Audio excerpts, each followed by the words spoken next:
Hey guys, 大家好. Welcome back to AB Chinese, and today I have another study tip video for you guys.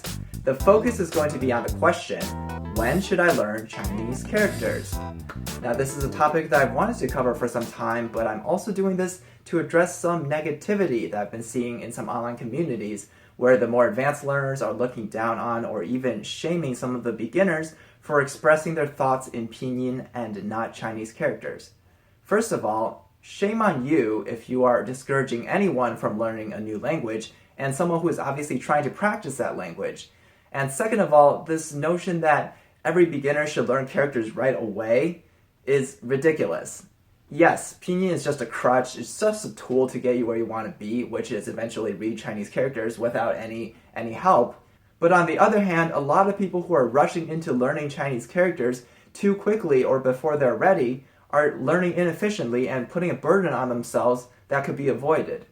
This video will basically have two parts. In the first half, I'll discuss the big issue that I see with the way some people approach Chinese characters, and in the second half, I'll offer some practical advice for how you can make your studying of Chinese characters more efficient and more enjoyable.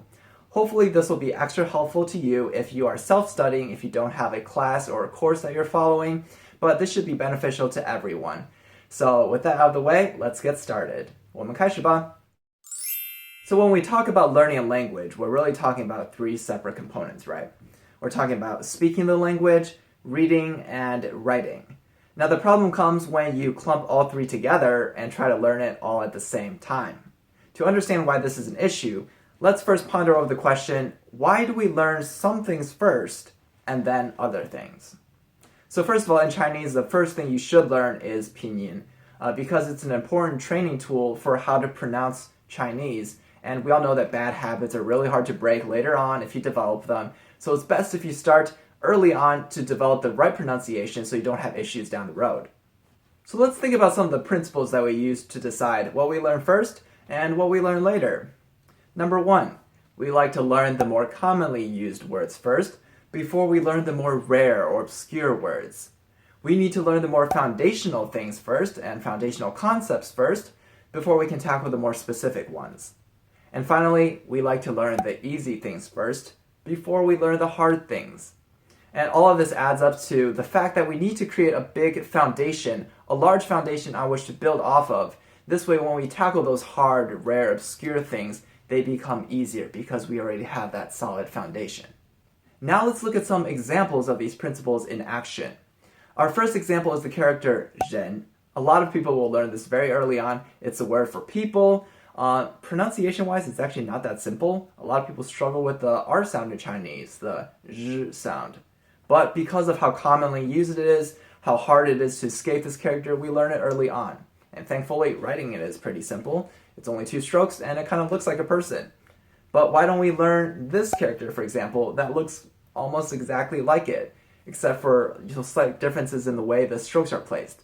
Well, because this character, ru, which is like to enter into something, is a bit more obscure, and it's not as commonly seen as zhen.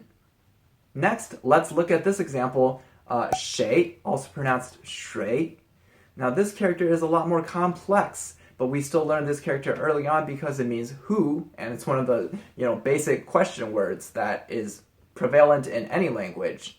Pronunciation-wise, it's a lot simpler than zhen actually, because sh, we have that in English, and ei sounds like a hard A in English. It almost sounds like the shay in shades, except minus the de at the end. So even though writing-wise this character is a lot more complex than our last character, we still learn it probably around the same time because of how prevalent it is in everyday life. Now what about this character? Pronunciation-wise, it's pretty easy. It's pronounced ta, and writing-wise, it's somewhere in the middle. It would be easier to learn how to write this character if you already knew our first character, which is zhen, because it actually has that radical on the left side, which is the zhen radical, indicating that this character has something to do with people. And it would be doubly easy to learn this character, how to write this character, if you also knew the component on the right side, because that component is a character by itself, and it's pronounced ye, meaning also. And of course, this character is the pronoun he in Chinese. What I'm hoping you'll see is that All three of these examples are words that you will learn around the same time, but they have varying degrees of difficulty when it comes to the pronunciation and how complex of a character it is to read and write. So the big point I'm trying to make is that the difficulty level and practicality level for Chinese characters is not uniform across speaking, reading, and writing. That's why it's a mistake to try to learn everything all at once, because by doing so, you're assuming that the level is the same. And we already know that Chinese characters are hard. They're famous for being hard, and even native speakers will sometimes forget Chinese characters. And remember, one of our guiding principles is we like to go from the easy stuff to the hard stuff. So it's in your best interest to make it as easy as you can for yourself and learn the easy to read and write characters first before going on to the more complex and difficult characters. So now we're at the second half of the video, and I will share with you guys 2 practical ways that you can structure your Chinese learning to make it more efficient. The first method is going to be learning everything in sets, and in this order: learning to speak first, followed by reading, and followed by writing. Because writing is actually the most difficult, it requires the most brain power to produce something entirely from memory, as opposed to just recognizing a character in context. So to see how this will play out, let's assume that you have 3 sets of vocabulary that you're trying to learn. Set 1 is going to be the easiest, and set 3 will be the hardest. You start with set 1. In the first phase, you're just going to learn how to speak all the vocabulary words in set 1. After you've mastered that, you move on to the next phase. In this phase, you are going to learn how to speak all the vocabulary in set 2, and at the same time, you will learn how to read and recognize all the characters in set 1. Once you've mastered that phase, you move on to the next phase. In this phase, you are going to learn how to speak all the vocabulary in set 3, and at the same time, you're going to learn how to read and recognize all the vocabulary in set 2, and at the same time, you will learn how to write all the vocabulary in set 1. So basically what happens is at any given time, you will be learning how to speak new vocabulary first, and then you will learn how to read and recognize it, and then you will learn how to write it. There's just 2 things that I want to point out before we move on here. The first is that the gap between speaking and reading are going to narrow, actually, the more you learn. Because at the beginning phases, when you're just starting out, you might have trouble pronouncing some words, and you want to spend more time on that before you learned how to read the character. But as you learn more characters, it actually gets easier to guess the pronunciation of the characters. You'll actually get to a point where sometimes you'll see a new character and you'll be able to guess how it's pronounced based on patterns that you've noticed between characters that share similar components. So this is a glimmer of hope for those of you that are struggling with characters, or maybe feel like characters are so hard. Characters actually get easier the more you learn. So eventually in the later stages, you might actually merge those 2 categories and you'll just learn them in 2 separate phases, just speaking and reading and writing. The second thing is that when you are in the early phases and you're still splitting everything into 3 categories, it's a good idea to have the Chinese character even when you're in the phase of just learning to speak that character.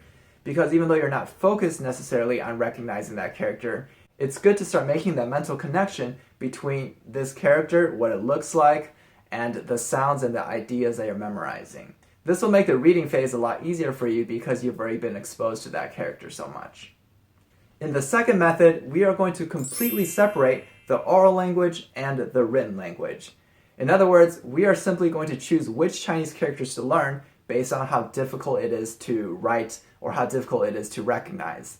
So let's take our last example with the 3 sets of vocabulary that you're learning. Let's say you've learned how to speak all 3 sets and now you want to start learning Chinese characters. You're going to take all 3 sets and simply find which characters are the simplest to write and which characters are the easiest for you to remember. It doesn't matter if they're from set 1 or 2 or 3.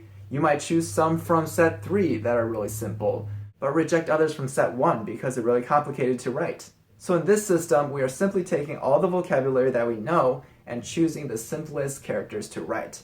And we go up from there, building up to more complex characters until we can read and write all the characters in our vocabulary bank. As we close off this video, the big takeaway I want you guys to hold on to is don't rush your learning. If you find yourself in a situation where you're having a lot of trouble remembering a concept or a certain character, then skip it. Oftentimes what will happen is you needed a more foundational piece that was missing in order for you to understand that concept or understand that character. And as you go down the road, when you learn that foundational piece, you'll all of a sudden realize that this thing that you had so much trouble with is actually not that difficult anymore because you have the foundations that you needed to understand that concept or to learn that character. Alright, that is it for today. Thank you guys for watching this video and I hope you found it helpful. I'd encourage all of you to try out the concepts that we talked about in this video. Give it at least a few weeks and let me know if it helps you out or not. Leave it in the comment section of this video or whatever video I have out in a few weeks. And by the way, I really love reading all of your comments. Thank you so much for everyone who has left a comment on any one of my videos. Those are honestly so encouraging to me as a creator. And I will always try to read all of them and reply to the questions that you guys have. Yeah. Anyways, have a good week, stay safe, and I'll see you guys next week. 下次再见了，拜拜。